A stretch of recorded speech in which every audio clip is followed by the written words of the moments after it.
Yo, ragamuffin retasan Anchovies are the thing I live down the raga.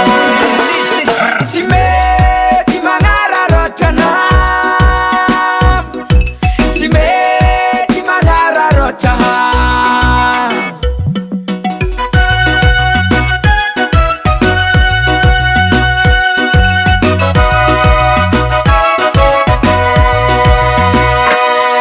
Mahita is enough if I'm empty he left a jam Gakani no left a tarbo hang ever Revenue sanam zahe tochi na hefa Pots to voraka na uvala na alefa yo Angat londa reo anda hinga namang Na misa ngat pots fa aremi peki man Tia mi famal mahatara fiya fan Nefaret na mga fana mga pinana Lala love yan, kuva changa boka Kifana mtambaza ngao nifike hatwaka kuhanga no kumbala Nasa nambwaka anakoti hande havera na wasya kuhaka Misa zanyamzan manemte tibara Maita ol hai mangir kama ngambara san Yanto ngatwaka yanto ngasigala Fumba kara zanyala fatitara Yala nare fama timanza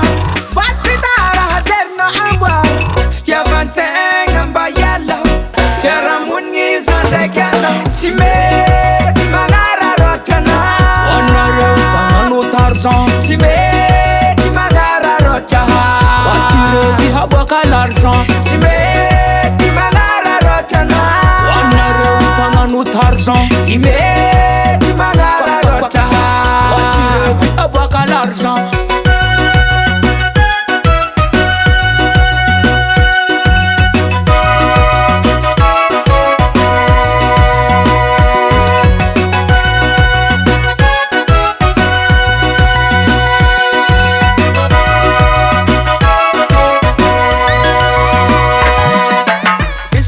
Ngolungu karazan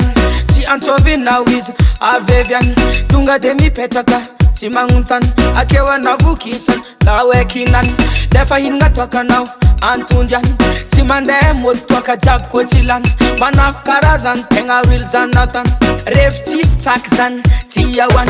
was now modis me too man si was now modis tenga mandan jatan yam no jab tenga mi solvaran entare ngolu Nazawan, matet kol masyaka Ring tiyawan, asa inratana Todzraw mangandan, inaka kwa timanyefa Abwa kantan Yala nare, fama timanzan Batitara haderna ambwa Ftia vanteng amba yala Fiara mungi zande kiano Time, Timangara Rochana Onare panganu tarzan Time, Timangara Rochaha Biha boka l'argent Time, Timangara Rochana Onare panganu tarzan Time, Timangara Rochaha Watire biha